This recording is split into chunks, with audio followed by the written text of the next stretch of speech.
오늘 하나님 말씀은 베드로후서 3장 17절입니다. 베드로후서 3장 17절 말씀을 제가 받들어 읽어드리겠습니다. 그러므로 사랑하는 자들아, 너희가 이런 것을 미리 알았으니 악한 자들의 미혹에 이끌려 자신의 견고한 입장에서 떨어지지 않도록 주의하라. 잠깐 말씀을 위해서 기도드리겠습니다. 산 소망 가운데 주님 다시 오심을 간절히 기다리는 사랑하는 형제 자매들을 주님 늘 눈과 같이 보호해 주시고 또 필요를 공급해 주실 뿐만 아니라 각자에게 맡겨진 일들을 잘 감당할 수 있도록 지혜와 능력과 건강과 또 물질과 또 모든 시간들을 허락해 주신 주님께 감사를 드립니다. 저희들이 주님 오실 때까지 같은 믿음과 같은 소망 가운데서 서로 위로하고 또 배려하고 섬기고 사랑하는 가운데 단 한 사람도 나고됨이 없이 모두 달려갈 길을 잘 마치고 주님 앞에 섰을 때 잘했다고 칭찬 들을 수 있는 그런 형제 자매들이 될 수 있도록 주님 늘 함께 해주시고 또 늘 지켜 보호해 주시옵소서. 오늘도 말씀을 통해서 저희들 스스로를 돌아보는 계기가 되기를 간절히 구하고 합니다. 또 저희들이 하나님의 말씀 안에서 위로와 힘을 얻을 뿐만 아니라 또 다시 주님을 위해서 헌신할 수 있는 결단하는 마음을 가질 수 있게 인도해 주시고 또 저희들이 잘못되었거나 또 옳지 않은 것들이 있다면 즉시 돌이키고 또 죄를 졌다는 자백함으로 인해서 더 이상 마귀에게 끌려 죄를 짓는 또 이 세상의 헛된 것들의 마음을 빼앗겨서 시간과 모든 것들을 낭비하는 어리석은 삶이 되지 않도록 주님 지켜 보호해 주시옵소서. 다시 오실 우리 주 예수 그리스도의 이름으로 기도드렸습니다.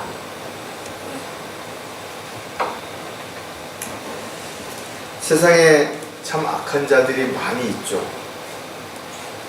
그런데 그들이 이마에다가 나는 악하다 이렇게 써가지고 다닐까요? 옛날에는 도둑질을 하다가 붙잡힌 사람들은 이마에다 낙인을 찍어서 누가 보더라도 이 사람은 도둑질을 한 사람이다 이렇게 표시를 했는데 지금은 그렇지 않죠. 어떤 사람이 전과가 있다 하더라도 다른 사람이 그 사람의 전과가 있는지를 확인할 수 있는 방법이 없어요. 그만큼 사생활 보호라는 것이 또 어떤 인권이라는 것을 우선시하다 보니까 여전히 위선자들이 사람들을 속이고 또 자신의 유익을 위해서 법을 어기고 파렴치한 짓을 하면서도 사람들 앞에서는 아주 예의 바르고 점잖하고 자기만 또 깨끗한 것처럼 그렇게 살아가는 사람들이 얼마든지 있다라는 거죠. 물론 세상 사람들을 속이고 주변에 있는 사람들을 속이고 자기 자신마저 속이면서 나는 괜찮다, 나는 아무 문제가 없다라고 주장하며 살지라도 언젠가 그들은 심판대 앞에 서서 감히 생각지도 못했던 그런 벌을 받게 될 것입니다. 가장 지혜로웠던 솔로몬은 잠언을 통해서 악인의 길에 들어서지도 말며 악한 자들의 길로 다니지도 말라 그랬죠. 시편 기자도 역시 마찬가지로 악한 자들의 자리에 앉지도 말고 그들을 부러워하지도 말고 동조하지도 말라고 우리에게 권면하고 있습니다. 지금 이 마지막 시대라고 하는 것들을 우리가 늘 이야기하지만 이게 말뿐이 아니라 실질적으로 마지막 때 일어날 증거들이 현실적으로 그대로 다 일어나고 있다는 것을 볼 때 정말 주님 오실 때가 심히 가까이 왔다는 것은 우린 너무나 잘 알고 있어요.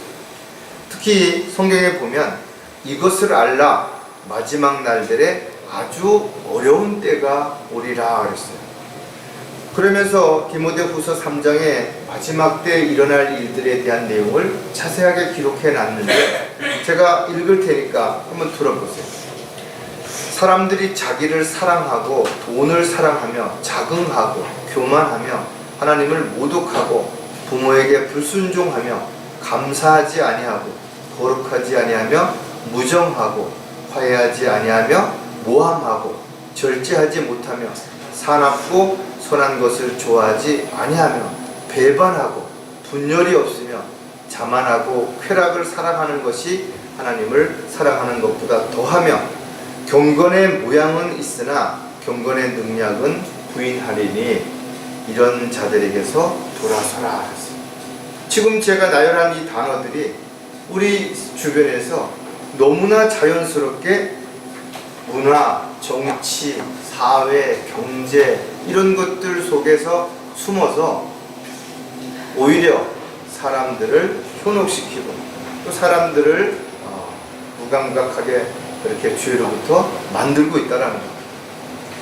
히브리 기자도 오늘이라 부르는 동안 매일 서로 권면하여 너희 중 아무도 죄의 속임수에 빠져 완악하게 되는 일이 없도록 하라.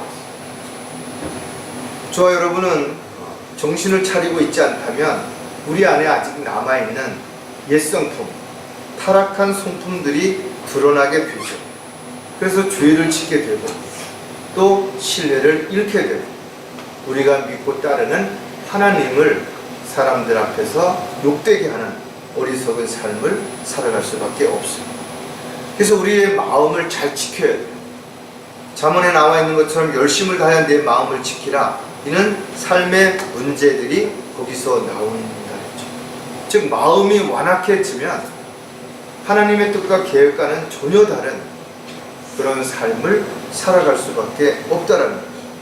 안타깝게도 구원받은 이후에도 영적으로 성장하지 못하고 또 믿음의 대열에서 이탈하거나 실족한 그리스도인들은 여전히 육신적이고 세상적인 방식에 따라서 완악한 마음으로 하나님의 사역에 방해가 되고 걸림이 되고 오히려 또 지체들을 실족시키는 그런 마귀의 도구로 쓰임받는 그런 일들이 일어나고 있다는 거죠. 그런데 중요한 건 그들이 전혀 그런 것에 대해서 죄책감을 느끼지 않는 것이 오히려 자신들이 하나님의 일을 한다고 착각하고 있다는 거예요. 그래서 우리는 영적인 분별력을 가지고 이러한 것들을 잘 분별하고 또 이런 사람들을 잘 분별해서 우리의 믿음이 흔들리거나 또 마지막 때에 일어날 것처럼 배교의 물결에 떠내려가는 그런 일이 없도록 우리 스스로를 점검하고 또 확인해 봐야 될 것입니다. 오늘 설교 제목은 완악한 마음을 가진 자들의 특징입니다. 완악한 사람들이 어떤 사람인가를 우리가 정확하게 모르면 그런 사람들에 속을 수 있어요. 왜? 이들이 양의 가죽을 쓰고 우리에게 다가오는 이리처럼 겉모습을 보고서는 구별하기가 어렵다라는 거예요. 아주 감은 이설로 달콤한 말, 그럴듯한 말로 속이기 때문에 정신을 차리고 있지 않다면 얼마든지 속을 수 있다는 거죠. 제가 완악하다라는 단어를 성경에 찾아봤더니 약 마음과 관련해서 40회 정도가 기록이 되어 있어요. 특히 출애굽기에서는 파라오의 마음이 완악했다고 그랬어요.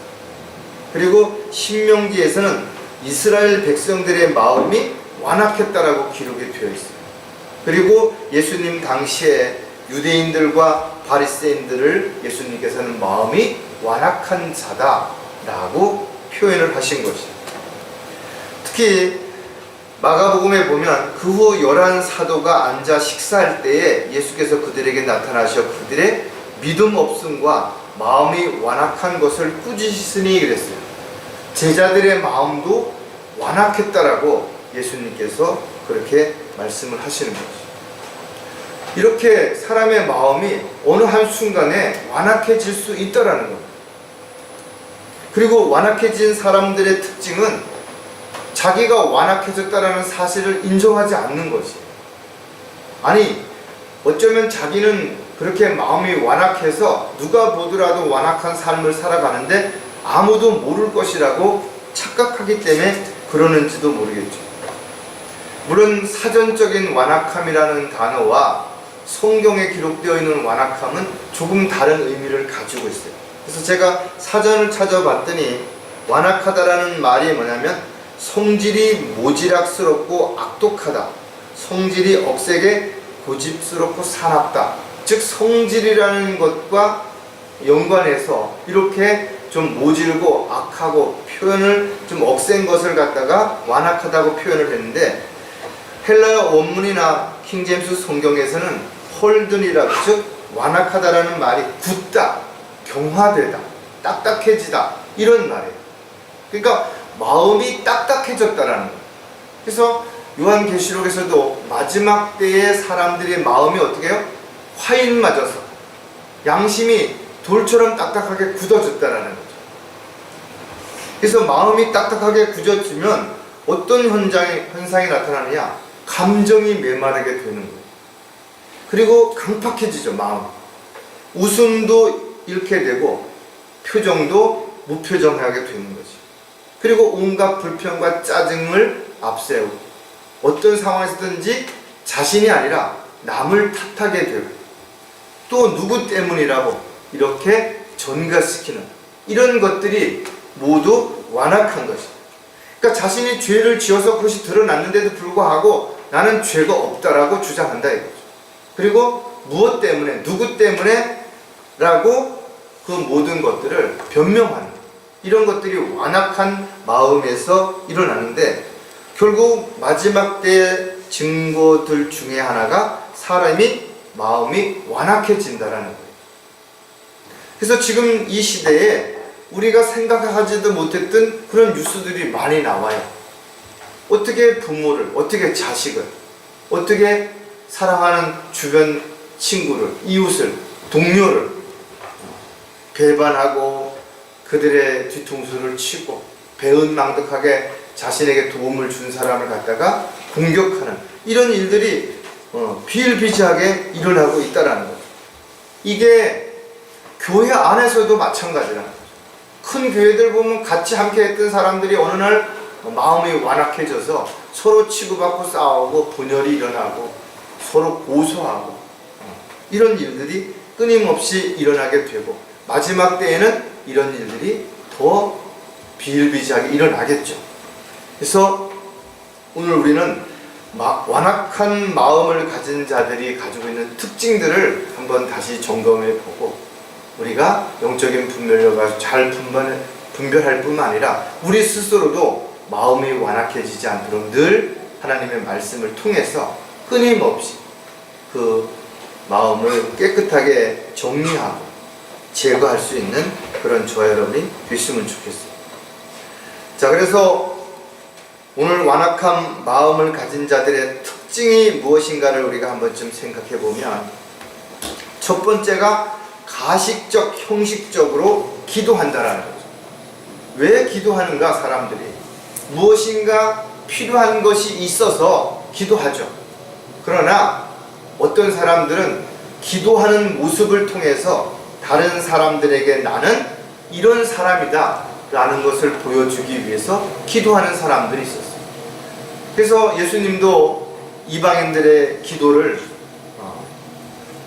책망하실 때 길게 기도하고 미사 여부를 통해 가지고 사람들이 보이는 곳에서 이렇게 기도하는 이런 것들을 책망하셨잖아요.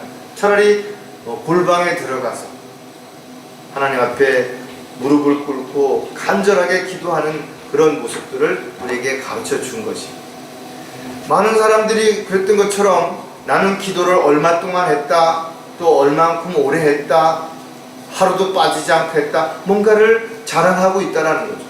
그러나 기도라고 하는 것이 인간적인 열정이나 인간적인 어떤 노력만 가지고 이루어지는 것이 아니라는 것이에요. 기도는 우리가 매일 해야죠.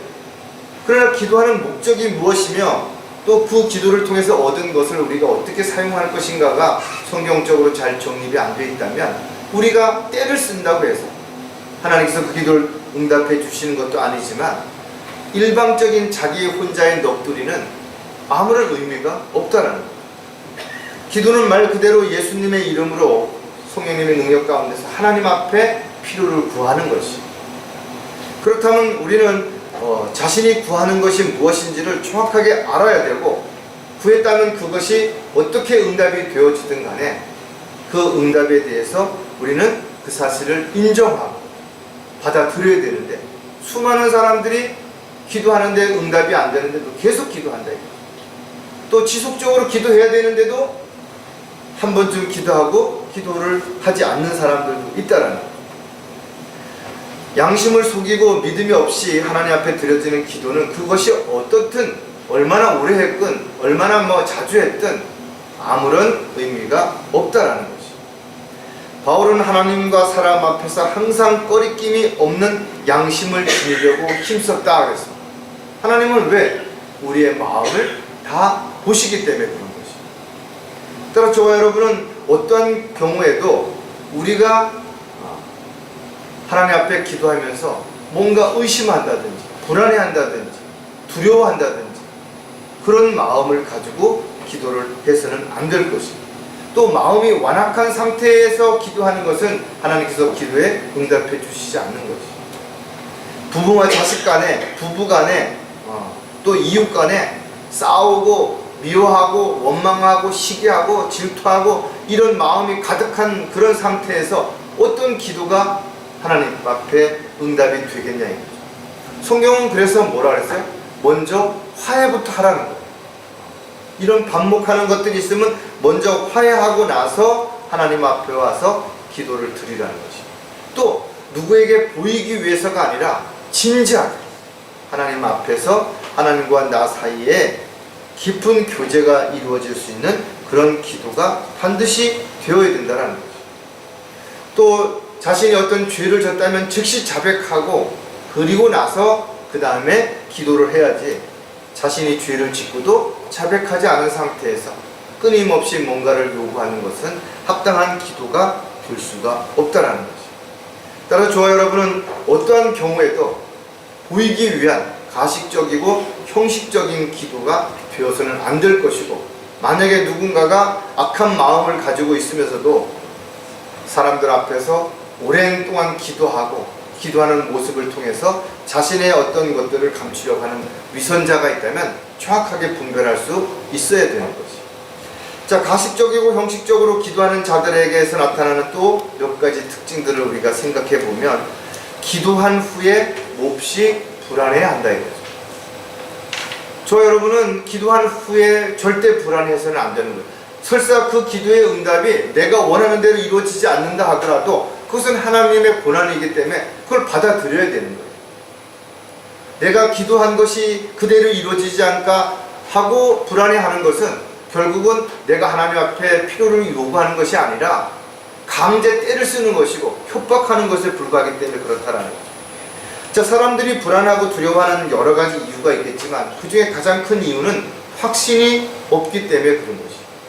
내가 기도하면 주님께서 들으시고 내가 기도한 것을 반드시 들어주시고 해결해 주신다는 것을 믿는 사람이라면 절대로 두려워하지 않죠. 불안해할 이유가 없다라는 겁니다. 그래서 기도하는 후에 불안해하는 사람들은 그들의 마음속에 무엇이 있는가 하면 의심이 있기 때문에 그런 거죠. 내 기도를 들어주실까? 자기가 죄를 졌는데, 자기가 하나님 앞에 옳지 않은데, 옳게 행한 적이 없는데 그럼에도 필요는 구해야 되겠고, 그래서 기도를 했는데 들어주실까? 의심이 생기죠. 아니, 자백을 하고 돌이켜서 기도해야 되는데 그게 순서인데 그것을 그대로 둔 채 기도하는 상황에 있는 사람들, 기도에 대한 확신이 없으니까 응답에 대해서도 확신이 없을 수밖에 없다는 거예요. 의심은 조바심을 가져오죠. 참고 기다리지 못하게 만드는 것이. 제가 병원에서 상담했던 사람들 중에 어떤 사람이 자기를 감시한다, 카메라로 감시를 한다든지 도청 장치를 어디다가 숨겨놨다든지, 심지어는 자기 가족들이 자기를 죽이려고 음식에 독을 탄다든지 이런 이야기를 하는 사람들을 많이 봤거든요. 상식적으로는 말이 안 되잖아요. 그런데도 이미 마음에 그런 의심이 생기다 보니까 끊임없이 가족들이나 주변 사람들을 경계하고 두려워하는 거예요. 이런 것들이 확신이 없는, 믿음이 없는 사람에게 나타나는 가장 큰 특징이라는 거예요. 야고보서 1장 6, 7절에도 보면 오직 믿음으로 구하고 아무것도 의심하지 말라. 이게 정답입니다. 믿음으로 구했으면 의심하지 말라라는 것이에요. 왜? 의심하는 자는 마치 바람에 밀려 요동하는 바다 물결과 같으니 그 사람은 주께로부터 어떤 것이든 받으리라 생각하지 말아요. 어떤 것도 받을 수 없다 이거죠. 의심을 가지고 기도하는 그런 기도를 하나님께서는 응답해 주실 수가 절대 없기 때문에 그런 것이에요. 그렇다면 우리가 어떻게 기도해야 되느냐? 믿음으로 기도해야 되는 것이에요.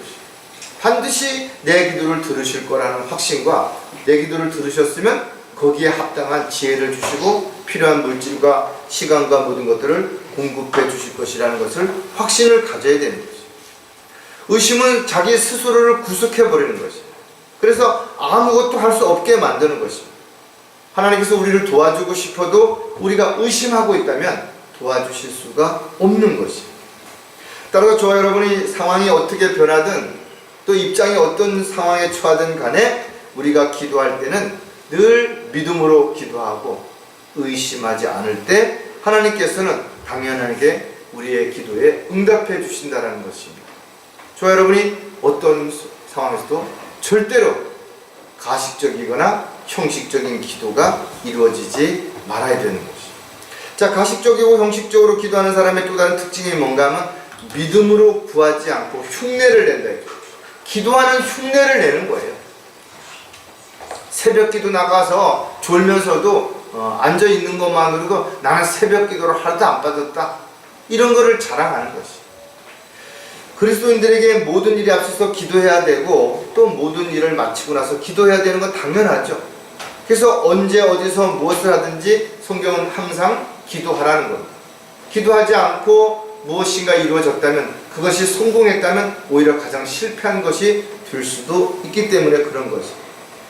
저와 여러분에게 기도할 수 있는 특권을 주시고 언제든 기도의 문은 열려 있는 것입니다. 우리가 언제든 기도할 수 있고 그 기도를 통해서 하나님에게서 많은 것들을 우리는 가져올 수가 있게 되는 것입니다. 찬송가에도 기도할 수 있는 이 시간이 가장 기쁘다라고 고백할 수 있는 것은 내가 기도했을 때 어떻게 응답되어지는 것을 아는 사람이기 때문에 이렇게 기쁨으로 기도할 수 있는 것이죠. 내가 어떠한 처지에서도 기도할 수 있다는 것보다 더 큰 위로가 어디 있겠냐라는 것이에요. 어디 누군가 아는 사람도 없고 가서 부탁할 사람도 없고 도움을 받을 때도 없는 그런 상황에서도 전지전능하신 하나님 아버지 앞에 우리가 무릎을 꿇을 수 있고 또 하나님이 우리에게 필요를 공급해 주시는 확신 가운데 하는 것이야말로 우리에게 가장 큰 위로와 힘이 되는 것이 되겠죠. 요한복음 15장 7절에도 보면 너희가 내 안에 거하고 내 말들이 너희 안에 거하면 너희가 원하는 것은 무엇이나 구하라 그러면 너희에게 이루어지리라 그랬어요. 너희 안에 내가 거하고 내 말들이 거하면 즉 우리가 성령이 우리 안에서 우리를 주관하시고 또 우리가 말씀 안에서 모든 것들을 판단하고 결정하고 실행해 간다면 하나님께서는 원하는 것이 무엇이든지 다 들어주시겠다라는 거죠. 왜냐하면 우리가 하나님 말씀 안에서 성령님의 인도하심 가운데 살아가는 사람이 정욕을 위해서 잘못 구하거나 자신의 욕심을 채우기 위해서 쓸데없는 것을 구하지 않기 때문에 그런 것이에요. 또 우리가 주님 앞에서 옳게 행한다면 반드시 그 기도에 응답해 주신다라는 거죠. 다시 말해서 옳게 행하는 사람이 자기 육신의 어떤 만족을 채우기 위해서 구하는 그런 삶을 살지 않기 때문에 그렇다라는 거죠. 주님은 우리가 무엇이 필요한지 다 알고 계시지만 그럼에도 우리에게 필요한 것을 구하라고 이야기하시는 것이죠. 또 우리가 죄를 졌다면 즉시 자백하고 그 다음에 하나님 앞에 필요를 구하되 믿음으로 구하라는 것이죠. 절대 흉내내지 말라라는 것이죠. 다른 사람이 1시간 기도한다고 나도 1시간을 채우려고 앉아있는 그런 행위가 아니라 우리는 필요할 때 언제든지 기도할 수 있고 또 기도하는 시간이 짧든 크든 간에 믿음으로 확신 가운데 기도한다면 그 기도에 응답해 주시는 것은 하나님께서 해주시는 것이죠. 절대로 우리가 세상적인 어떤 육신적인 것들의 만족을 위해서 형식적으로 가식적으로 기도하는 믿음 없이 하는 어리석은 기도가 되지 않도록 해야 되는 것이죠. 자, 가식적이고 형식적으로 기도하는 자들의 또 다른 특징이 뭔가 하면 자신을 특별하다고 자랑한다는 거죠. 요즘 사이비 교주들이라든지 또 이단 교리에 빠져있는 사람들을 뭐랄까, 자신들만이 특별하다고, 은사주의자들처럼 자신들만 특별한 무슨 은사를 받았다라고 주장한다 이거죠. 또 뭔가 특별한 계시를 받았다고 주장한다 이거죠. 그러나 그렇지 않은 것이, 성령께서 지각을 열어주시고 조명을 주시면 누구든지 세상에 아무리 지식이 없고 세상에서 아무리 직업이 하찮다 하더라도 영적인 것을 깨닫는 데는 성령께서 인도해 주시면 아무 문제가 없다라는 거죠. 하지만 교만하고 완악한 마음을 가진 자들은 자기 자랑을 늘어놓고 마치 바리새인들이 그랬던 것처럼 세리들을 업신여기는 그런 상황에서 드려지는 기도는 합당하지 않은 것입니다. 누가복음 18장에 이 내용이 기록되어 있는데, 완악한 바리새인의 기도하는 장면과 자기의 죄악됨을 알고 눈을 들어서 하늘을 우러러보지도 못하고 가슴을 치면서 하나님이여 죄인들에게 저희에게 자비를 베푸소서라고 기도했던 세리의 기도에 대한 그 내용을 예수님께서 비교하시면서 말씀하셨다 이거죠. 아무리 기도를 오래 하고 아무리 매일 시간을 정해놓고 열심히 한다 하더라도 그 마음이 완악하다면 하나님은 그 사람의 기도를 들어주지 않으신다라는 거죠. 고린도후서 12장 7절에 지극히 위대한 계시들의 풍성함으로 인하여 내가 자고하지 않도록 육체에 한 가시, 즉 사탄의 사자를 내게 주셨으니 그가 나를 쳐서 자고하지 못하게 하려 함이라 했습니다. 하나님께서 왜 사도 바울에게 자고하지 못하도록 가시를 허락한 것인가 해요. 사도 바울이야말로 온 생애를 오직 주님의 영광을 위해서, 주님의 복음을 위해서만 그렇게 열심을 냈는데, 그가 셋째 하늘에 올라가서 우리가 비교할 수 없는 놀라운 것을 보셨다는 거죠. 그러다 보니까 사도 바울이 자칫하면 차고해질 수 있었던 것이에요. 그래서 안전장치를 마련해 준 것이 그가 자고하지 못하도록 사탄의 가시를 주었다는 거죠. 어떻게 보면 사람은 누구나 완벽하지 않은 것이에요. 만약에 그리스도인들이 모든 것이 완벽하다면 아마 자고해지겠죠. 그러지 않아도 교만해질 수 있는데, 내가 성경을 더 많이 알고 교회를 더 오래 다녔고 내가 기도를 더 많이 했고 뭔가 자신이 다른 사람들보다 더 특별하다라는 것을 주장하고 자랑하고 싶어하는 사람은 언제든 교만해질 수 있는데, 우리가 영적인 지식을 더 많이 알고 분별력이 생겨서 많은 것들을 분별할 수 있다면 얼마든지 자고해질 수 있다라는 거죠. 따라서 저와 여러분은 늘 부족한 부분이 있는 것이죠. 그리고 자기의 부족함으로 인해서 우리가 자고해지지 않는다면 오히려 그것조차도 감사할 수 있어요. 우리가 경제적으로 좀 어렵다든지 육신적인 좀 어려움이 있다든지 또는 세상적으로 봤을 때 좀 많이 부족한 것처럼 느껴진다 하더라도 이런 것들이 오히려 우리가 더 주님을 신뢰하고 주님을 믿고 온전히 주님의 능력 가운데서 자신을 내어드릴 수 있는 그런 계기가 될 수 있기 때문에 그렇다라는 거죠. 따라서 전적으로 우리가 주님을 신뢰하고 순종한다면 철저하게 자신을 낮추는 자가 되어야 돼요. 섬기는 자가 되어야 되는 거죠. 자기가 특별한 것이 아니라 하나님께서 나를, 이 부족한 벌레만도 못한 자를 특별하게 해주셨더라. 주님을 자랑하고 십자가를 자랑하는 저와 여러분이 되지 않는다면 이 악한 마음이 어느 순간에 완악하게 그 사람의 삶을 송두리째 무너뜨릴 수도 있게 될 수 있다라는 거죠. 자, 두 번째, 완악한 마음을 가진 자들의 특징을 우리가 보면 말씀을 의심하고 부정한다라는 거죠.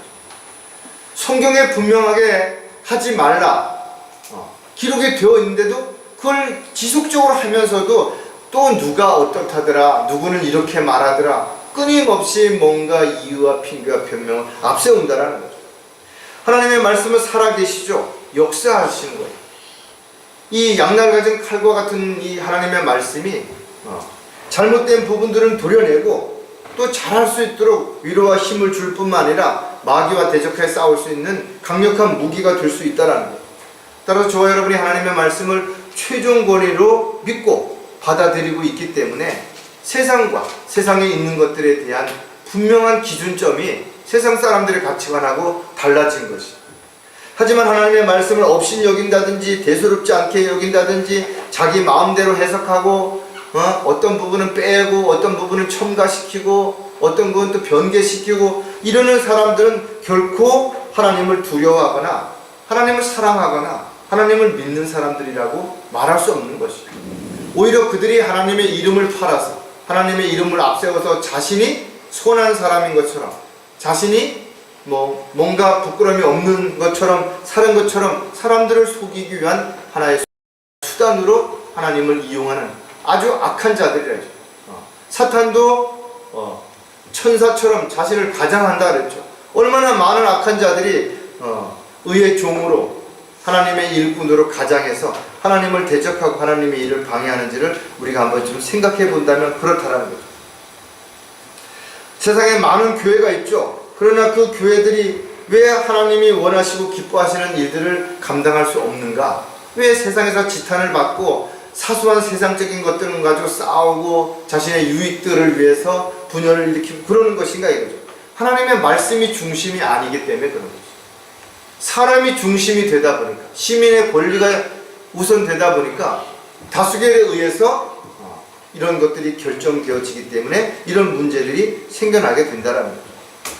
구원을 받고 진리를 알았던 사람들이 믿음에 대해서 이탈해서 배교하거나 타락하게 된다면 그들의 마음이 완악해져서 결국은 하나님의 말씀을 고역하고 자기 입장, 자기 생각, 또 자기가 가지고 있는 것들을 주장하게 되는 것이에요.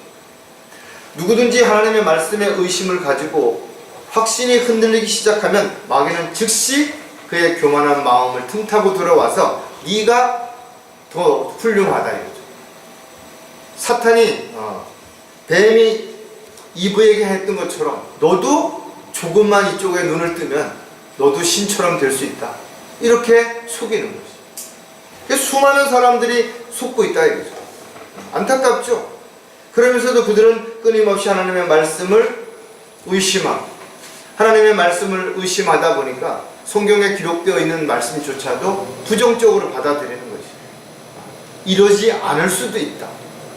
설마 그럴까 하는 식의 또 다른 뭔가를 가지고 있어서 자기가 가졌던 어떤 확신마저도 흔들려서 믿음이 뿌리채 뽑히는 그런 어처구니 없는 일들이 일어날 수도 있기 때문에 그렇다라는 거죠. 하나님의 말씀을 의심하고 부정하는 자들의 또 다른 특징들도 우리가 생각해 보면 성경을 절대로 이해하지 못한다는 거예요. 교회를 20년, 30년을 다녔어요. 성경을 몇 번을 읽었다라고 자랑한다 이거죠. 그런데 실질적으로 성경을 이야기해보면 전혀 모르고 있는 거예요. 그들이 알고 있다라는 성경의 지식은 뭔가 하면 성경의 문둥병자가 몇 명이 와서 병을 고쳤느냐, 그 지역이 어디냐, 그 사람과 만났던 사람이 누구냐, 이런 지명, 인명 또는 어떤 사건에 대한 내용 이런 거를 아는 거를 성경을 안다고만 생각을 하는 거예요. 그러니까 성경을 깨달을 수가 없는 거예요. 왜? 영적인 조명이 비춰지지 않기 때문에 그런 거죠. 따라서 입으로는 하나님을 사랑한다고 말하면서도 정작 하나님을 사랑하는 것이 무엇인지 또 사랑한다면 무엇을 해야 되는지는 전혀 알지 못한 채 자기를 사랑하고 자기의 유익만을 위해서 종교 생활하는 사람들이 너무나 많다라는 거죠. 성경을 읽지 않고 성경을 듣지 않고 성경을 깊이 생각하지 않은 사람들은 이미 마음이 완악해서 나는 이미 다 알고 있다. 나는 성경을 몇 번 읽었기 때문에 성경에 나오는 이야기들에 대해서 나는 이미 다 알고 있다. 이렇게 착각하는 것이. 그러나 하나님의 말씀은 우리가 배우면 배울수록 알면 알수록 더 깊이 있고 더 놀랍기 때문에 스스로가 내가 정말 성경을 많이 모르는구나. 정말 내가 공부해보니까 내 지식과 내 경험으로는 성경을 정말 몇 수백 분의 수천 분의 일도 나는 알지 못하는구나. 그런 마음을 알게 되니까 스스로 겸손해지고 스스로 자신을 낮추게 되는데 교만한 사람은 그렇지 않죠. 성경을 이해하지 못하니까 자기가 알고 있는 몇 가지 내용만을 가지고서도 성경을 다 안다고 생각하는 것처럼 착각을 하게 된다는 거예요. 에베소 3장 4절에 너희가 읽을 때 거기서 그리스도의 신비 안에 있는 나의 지식을 이해하게 되리라 했죠. 이 하나님의 말씀이 신비롭고 놀랍다라는 거죠. 그걸 어떻게 하면 이해할 수 있느냐? 성령께서 조명을 주시고 지각을 열어주실 때 가능한 거예요. 우리 마음이 성경을 받아들일 만한 옥토가 되어야 되는데, 우리가 마태복음 13장이라든지 마가복음 4장에 기록되어 있는 씨 뿌리는 비유처럼 우리의 마음이 길가에 떨어진 씨앗처럼 딱딱해서 자랄 수 없다면, 또 돌짝밭처럼 싹은 나지만 금방 말라 죽을 수밖에 없는 그런 상황이라면, 또 가시떨기 사이에 떨어진 것처럼 금방 뭔가로 인해서 가려지고 혼란스러워진다면 믿음이 성장할 수 없죠. 하나님의 말씀이 지속적으로 우리의 양식이 되고 우리의 성장하는 어떤 기반이 되어야 되는데, 그렇지 못하면 어느 순간인가 이 모든 것들이 송두리째 무너져 내릴 수도 있다라는 거죠. 따라서 저와 여러분은 늘 마음의 밭을 갈아서 찌꺼기들을 제거하고 옥토로 만들어야 되는 거죠. 만약에 아무리 옥토라 하더라도 그 밭을 몇 년 동안 경작하지 않고 그대로 내비두면 거기에 풀이 나고 또 나무들이 생기고 온갖 쓰레기들이 쌓여서 결국은 쓸모없는 그런 밭이 될 수밖에 없다라는 거죠. 마찬가지로 인간이 아무리 예수 그리스도의 보혈의 능력으로 인해서 마음이 깨끗해지고 성결케 되었다 하더라도 또 세상에 물이 들고 오염되고 하면 결국은 마음이 완악해질 수 있기 때문에 끊임없이 우리는 말씀의 물로 씻어내고 주님의 보혈의 능력 가운데서 깨끗하게 구별되고 성별된 삶이 되어야만 우리의 마음이 하나님 말씀에 아주 민감하게 반응하게 되고 또 하나님의 말씀에 대해서 잘 순응하고 받아들일 수 있게 되는 것이죠. 자, 말씀을 의심하고 부정하는 자들의 또 다른 특징은 뭔가 하면 설교에 귀를 기울이지 않는다는 거죠. 믿음은 들음에서 나고 들음은 하나님의 말씀에 의해서라 그랬어요. 하나님의 말씀을 지속적으로 듣지 못한다면 영적으로 성장할 수가 없게 되는 것이죠. 따라서 하나님께서는 지역교회 목자를 통해서 성도들에게 한 주간 살아가는 데 필요한 영적 양식을 공급해 주는 것이죠. 지속적으로 이와 같은 양식이 공급이 되지 않는다면 영적 성장이 멈춰버리는 거죠. 따라서 설교는 단지 성경 지식을 전달하는 것이 아니라는 것이죠. 그래서 같은 내용을 가지고 또 설교하네, 또 같은 어떤 부분을 가지고 또 반복적으로 지시하네, 이래서 내가 아는 건데, 이렇게 설교 말씀을 들을 때 스스로의 어떤 지식을 가지고 판단하고 경험으로 이렇게 해서는 안 된다라는 거예요. 어떤 것들은 반복적으로, 또 어떤 것들은 주기적으로, 어떤 것들은 또 강조해서 더 많이 이야기하는 부분들은 그만큼 나에게 더 필요하고 더 확실하게 그 부분을 알게 하기 위해서 그렇게 하시는구나라고 받아들일 수 있어야 된다는 거예요. 사도 바울은 설교를 인간의 지혜로 하지 않는다라고 기록하고 있다. 고린도전서 2장 4절에 보면 또 내 말과 내 설교를 설득력 있는 인간의 지혜의 말로 하지 않고 성령과 능력을 나타내므로 하였습니다. 인간적인 방법으로 설득을 시키려고 사람을 이런 저런 예화를 너무 많이 들어가면서 그렇게 하려고 하지 않는다라는 거예요. 왜? 영이 있고 성령께서 조명을 주시고 지각을 열어주시면 다 알아들을 수 있는 거지. 그러나 영적으로 무지하거나 또는 영적으로 병이 들었거나 또 영적으로 교만해진 사람들은 이 말이 거슬리죠. 자꾸 자기를 지적하는 것 같고 책망하는 것 같고 권면하는 것처럼 느껴지니까 듣기가 싫어지는 거예요.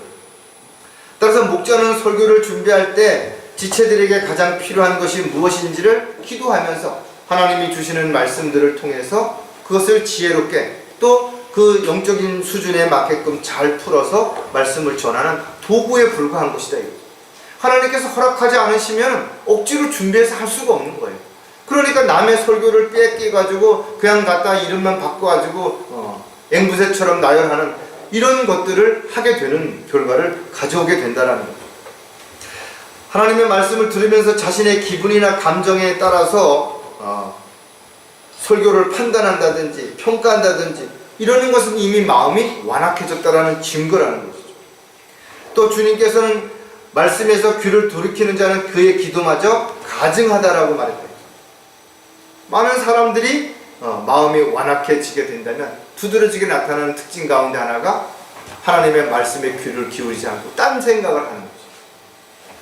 쓸데없는 생각에 마음을 뺏기고 또 어떤 특정한 목사의 어떤 설교 중에 하는 어떤 버릇이라든지 어떤 추임새라든지 이런 것만 세고 있고, 이런 분들이 마음이 완악했다라는 또 다른 증거 가운데 하나라는 거죠. 자, 말씀을 의심하고 부정하는 자들은 지체들을 판단하고 평가한다 이거죠. 다른 지체들을 자꾸 비교하는 거예요. 자신과 뭐를 부족하고 뭐가 안 되고 뭐를 열정이 없고. 그리스도인들은 지체들과 함께 교제를 나누면서 많은 것들을 배우고 깨닫고 힘을 얻고 위로를 받고 도전을 받고, 그리고 같이 힘을 합쳐서 협력해서 하나님의 뜻을 이루어갈 수 있는 도구로, 일꾼으로 쓰임을 받아야 되는데, 그렇지 못하고 자꾸만 지체들을 평가하고 누구는 뭐가 마음에 안 들고 뭐를 잘 못하고 뭐가 어떻고 이렇게 한다라는 거죠. 이것이 스스로가 완악하다라는 걸 스스로 입증하는 결과가 된다라는 것이죠. 지체들은 모두 섬김의 대상인 것이, 그리고 각자의 역할이 다르기 때문에 나와 다를 수 있다라는 거예요. 그래서 우리가 함부로 평가하고 판단하는 것이 아니라 잘 권면하고 또 필요할 때는 책망하더라도 늘 섬기고 배려하는 마음 가운데서 그렇게 해야 되는 것이죠. 로마서 14장 10절에 보면, 그런데 너는 어찌하여 내 형제를 판단하느냐, 어찌하여 내 형제를 업신 여기느냐, 우리가 모두 그리스도의 심판석 앞에 서리라. 누구도 알 수 없어요. 그리스도의 심판석 앞에 섰을 때 얼마나 많은 상과 유업을 받을지 우리는 겉으로 드러나는 모습만 가지고 알 수가 없다라는 거죠. 따라서 지체는 평가의 대상이 돼서는 안 되는 것이, 어떤 경우에도 업신여겨서는 안 된다라는 거죠. 아무리 영적인 지식이 부족하고 교회 나와서 생활한 지가 얼마 안 돼서 잘 모르는 게 있다 하더라도 업신여기거나 무시하거나 함부로 하기보다는 오랫동안 기도하면서 기다려주고 위로해주고 격려해주고 또 자신의 역할을 잘 감당할 수 있도록, 영적으로 성장할 수 있도록 도와주는 그런 일이 우리 지체들 간에서 서로 이루어져야 되는 것이고, 그래서 합력하여 손을 이루어가고 동력자로 협력자로서 주님 오실 때까지 함께 교회 안에서 교회를 지켜가는 그런 지체들이 다 되어야 된다. 자, 마지막으로 완악한 마음을 가진 자들의 특징이 또 어떤 게 있는가 하면 사탄의 종으로 쓰임 받는다라는 거예요. 안타까운 것은 사탄의 종으로 하나님의 일을 대적하고 하나님의 사람들에게 어려움을 주고 또 실족하게 만들고 상처를 주면서도 자신들도 하나님의 일을 한다고 착각한다라는 것이죠. 따라서 저와 여러분이 어떠한 경우에도 자신의 마음이 완악해져서 속임수에 속아서 넘어간다든지 또는 마귀의 종이 되어서 하나님의 일을 방해한다든지 이런 어리석은 자가 되지 않도록 해야 됩니다. 사람이 처음에는 죄를 지을 때 얼굴도 붉어지고 가슴도 두근거려져 뭔가 불안하고 두려움 가운데 지내죠. 그런데 이런 것들이 한 번, 두 번 반복되다 보면 어느 순간인가 이런 것들이 없어져 버리는 거예요. 그러니까 자신이 범죄를 저지르고 그 범죄 현장에서 태연하게 라면을 끓여 먹거나 음식을 시켜 먹는 이런 일들을 저지른다는 거예요. 아무도 살지 않는 집은 일정 시간이 지나면 먼지가 수북하게 쌓이게 되죠. 그리고 기계들이 모두 녹슬어서 정상적인 작동이 이루어지지 않는 것처럼 마찬가지로 우리의 양심도 올바르게 잘 닦고 사용하지 않으면 어느 순간인가 더러워지고 또 딱딱하게 굳어져서 전혀 반응하지 못하는 그런 자가 된다는 거죠. 그래서 하나님의 말씀이 아무리 이야기해도 듣지 않는 것이, 이미 마음을 사탄에게 주었기 때문에 사탄의 종으로서 자신이 하나님의 일을 대적하고 방해하면서도 전혀 그것을 모르는 것. 어떻게 보면 착각이지만 그런 것들이 이미 그 안에 죄가 들어가서 자리를 잡았기 때문에 그렇다는 거예요. 작은 바이러스 하나가 사람들을 질병에 걸리게 하고 목숨을 앓죠. 우리가 얼마 전에 코로나로 인해서 얼마나 많이 힘들었어요. 그 작은 눈에 보이지도 않는 그런 작은 바이러스 때문에 수많은 사람들이 활동이 중단되고 경제가 마비되고 또 서로 간의 어떤 관계가 지속되지 못하는 그런 걸 우리는 경험했다. 죄는 훨씬 더 심각한 거죠. 하나의 죄가 하나로 끝나지 않습니다. 그 죄를 동조하는 자들, 그 죄를 숨기려고 하는 자들이 모여서 점점 더 큰 세력을 만들어서 마치 선이 악하다고, 악이 선하다라고 주장하는 이런 일들이 성경에서 보여진 것처럼 그대로 이루어지고, 또 그러면서도 자신들은 그것이 죄라고 전혀 인식하지 못하는 일들이 끊임없이 반복적으로 일어나게 된다는. 왜? 이미 사탄에게 속았기 때문에, 마음이 돌처럼 단단하게 굳었기 때문에 반응이 안 되는 거지. 사탄의 속임수에서 빠져서 종이 되지 않으려면 우리는 하나님 말씀에 자신을 늘 다 투영시켜서 내가 지금 무엇을 하고 누구를 만나고 어디서 무엇을 하는지를 그대로 드러낸다면 우리가 죄로부터 자유로울 수 있게 되는 것이고, 또 죄를 지었을 때는 즉시 자백하고 돌이킬 수 있는 기회가 될 수 있겠지만, 반대로 죄를 은폐하고 숨기려고 하는 사람들은 그 악한 마음이 점점 돌처럼 굳어져서 결국은 돌이킬 수 없는 그런 상황까지 가게 되는 것이. 자, 사탄의 종으로 쓰임받는 자들의 또 다른 특징을 몇 가지 생각해 보면, 죄가 드러나도 계속 변명한다 이거죠. 그 믿음에 대해서 떠나거나 또 실족했던 사람들이 있어요. 그 사람들을 만나서 이렇게 이야기를 해보면 자신들이 하는 일 때문에 많은 지체들이 상처를 받고 실족했는데도 불구하고 전혀 거기에 대해서 인정하지 않고 온갖 변명을 다 드러내는다. 마귀는 죄를 지은 악한 자들을 계속 변명하게 만들죠. 반대로 구원받은 그리스도인들에게는 죄를 짓게 만들어서 스스로 믿음의 대열에서 이탈하도록 그렇게 만드는데 수단과 방법을 가리지 않는다라는 거죠.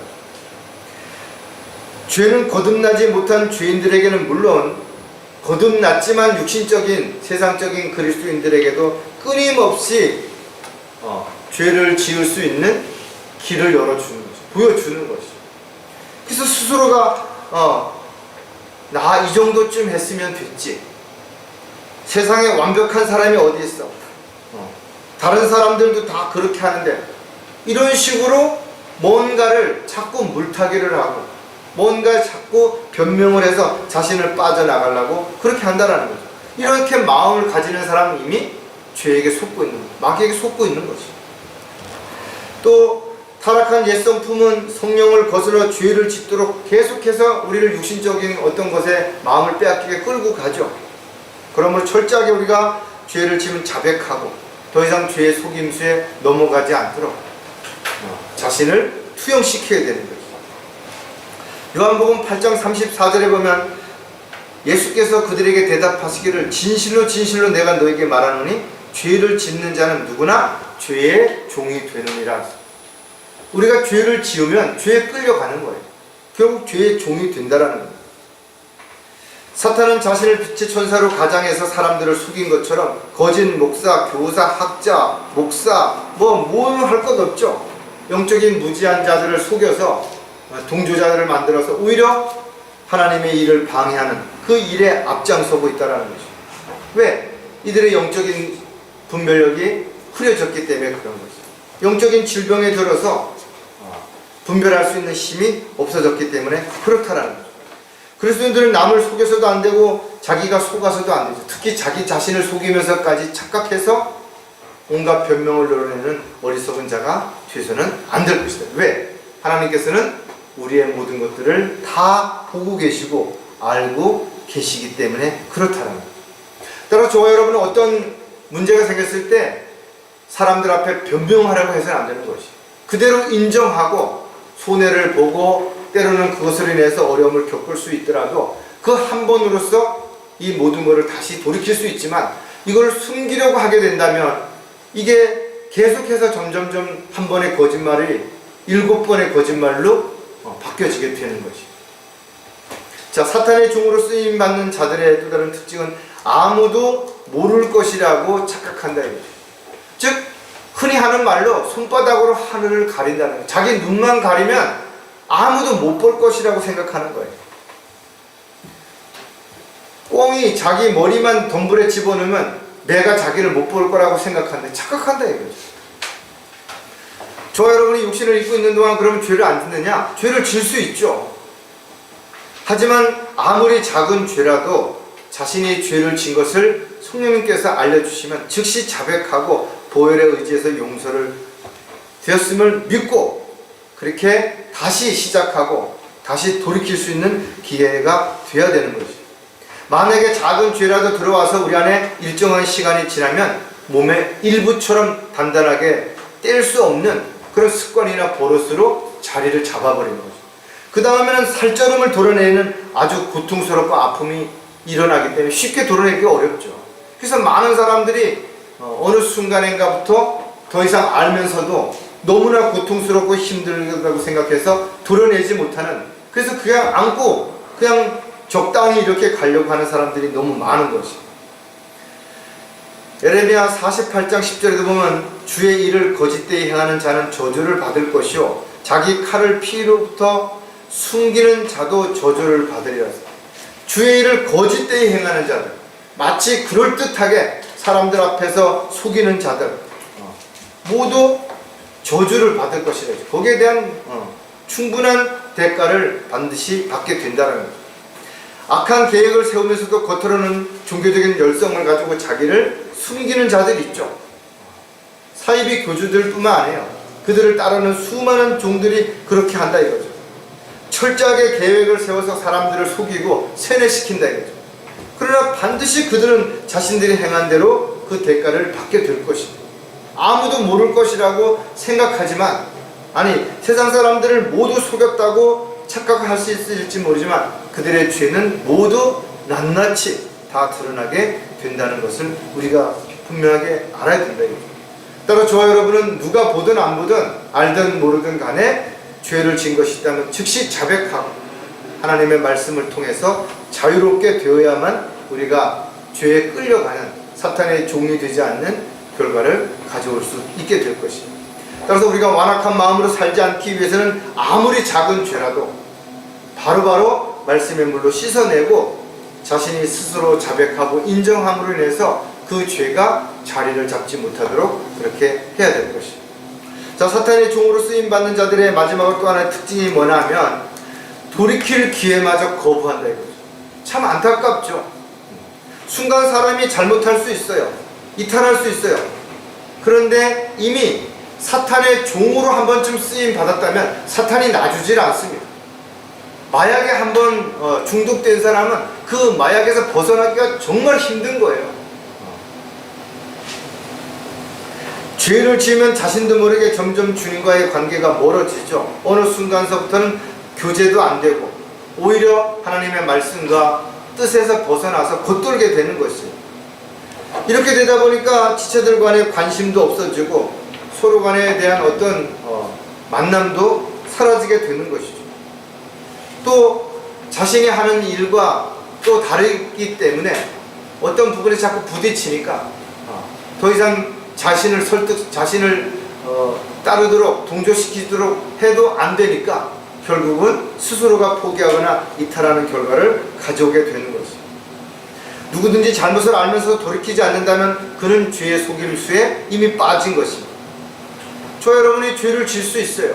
순간적으로 죄를 졌을 때 자백하고 돌이키고 우리가 같은 죄를 반복해서 짓지 않도록 애쓰고 그렇게 할 때 이런 숫자가 점점 줄어들겠죠. 이게 성화되는 거예요. 하루아침에 완벽하게 될 수 있는 사람 아무도 없다라는 거예요. 따라서 중요한 것은 자신이 한 말과 행동이 어떠하든 간에 그것이 죄를 지었다면 즉시 돌이키는 자백하는 그게 우선 되어져야 된다는 거죠. 다음에 내가 저녁에 집에 가서 이러다 보면 시간이 늦춰지고 그러다 보면 기회를 놓칠 수도 있는 거죠. 이사야 55장 6절에 보면 그를 찾을 만한 때에 너희는 주께 구하며 그가 가까이 계실 때 그를 부르라. 너무 멀리 가거나 방황하는 시간이 길어지면 돌아오기가 그만큼 어려워지겠죠. 그래서 이사야 선지자는 악인은 자기의 길을, 불의한 사람은 자기 생각들을 버리고 주께로 돌아오라. 그리하면 주께서 그에게 자비를 베푸시리라. 우리 하나님께로 돌아오라. 그가 넘치게 용서하실 것임이라고 봅니다. 또 어떤 사람이든 자기가 잘못했다는 걸 인정하고 돌이키면 하나님께서는 너그럽게 용서해 주실 뿐만 아니라 받아주시는 거예요. 탕자처럼 더 좋은 걸 가지고도 기회를 주신다는 거죠. 그런데 이미 사탄의 종으로 쓰임 받거나 받은 적이 있는 사람들은 돌이키지를 못하는 것이에요. 왜? 사탄에 대한 두려움도 있고 또 자기가 돌아왔을 때에 대한 어떤 불안함도 있기 때문에 쉽게 돌이키지 못하지만, 그러나 우리가 탕자처럼 돌이킬 수 있는 마음이 있다면 언제든지 돌아왔을 때 하나님께서는 우리를 돌이키도록 용서해 주시고 받아주신다는 것이 성경적으로 우리에게 가르쳐 주시는 거죠. 하지만 돌이키기 위해서는 손해를 감수해야 되겠죠. 많은 어려움이 있을 것입니다. 생사를 도려내는 아픔을 우리가 겪어야 될지도 모르는 것이죠. 따라서 완악한 마음으로 살지 않기 위해서는 우리가 작은 죄라도 알았으면 즉시 인정하고 자백하고 돌이켜서 사탄에게 빌미를 주고 틈을 주지 않도록 그렇게 정신을 차리고 깨어있는 저와 여러분이 반드시 되어야 되는 거죠. 저와 여러분은 예수 그리스도의 보혈을 통해서 우리의 마음이 정결케 되고 깨끗하게 되었지만, 그러나 또다시 죄를 짓거나 세상에 있는 것들의 마음을 빼앗기면 어느 순간인가 오염되고 더러워져서 점점 시간이 지나면서 악해지고 또 단단해지게 굳어서 완악한 마음을 가지고 하나님과의 관계가 멀어지는 어리석은 삶이 될 수도 있다는 사실을 반드시 기억하고, 우리가 어떤 죄든지 지면 즉시 자백하고 돌이킬 뿐만 아니라 같은 죄를 반복해서 지지 않도록 늘 깨어있는 저와 여러분이 되시기를 주님의 이름으로 부탁을 드리겠습니다. 기도하겠습니다. 하나님 아버지, 저희들이 육신을 입고 있을 때는 순간순간 세상의 유혹에 또 마귀의 그 술책에 넘어가서 죄를 지을 때도 있고 헛된 곳에 마음을 빼앗길 때도 있습니다. 그러나 그와 같은 일들이 반복될 때 어느 순간인가 마귀에게 속아서 이런저런 핑계와 변명을 앞세우고 또 자신을 합리화시키려고 하는 그 순간 우리의 마음은 점점 돌처럼 굳어져서 완악한 마음이 되어서 결국은 언젠가는 바른 진리와 하나님의 말씀도 거부하고 의심하고 부정할 뿐만 아니라 헛된 것들을 쫓아서 의미 없는 부질없는 그런 삶을 살다가 주님 앞에 서서 수치와 부끄러움을 당한다는 사실을 오늘 다시 한번 알게 되었습니다. 오늘 저희들이 주신 이 말씀 잘 마음에 간직하고 저희들이 완악한 마음이 되지 않도록 하나님의 말씀에 물로 씻어내고 늘 부드럽고 따뜻하고 깨끗한 그런 마음을 가지고 주님이 원하시고 기뻐하시는 그런 삶을 살다가 주님 만날 수 있도록 도와주시옵소서. 다시 오실 우리 주 예수 그리스도의 이름으로 기도드렸습니다.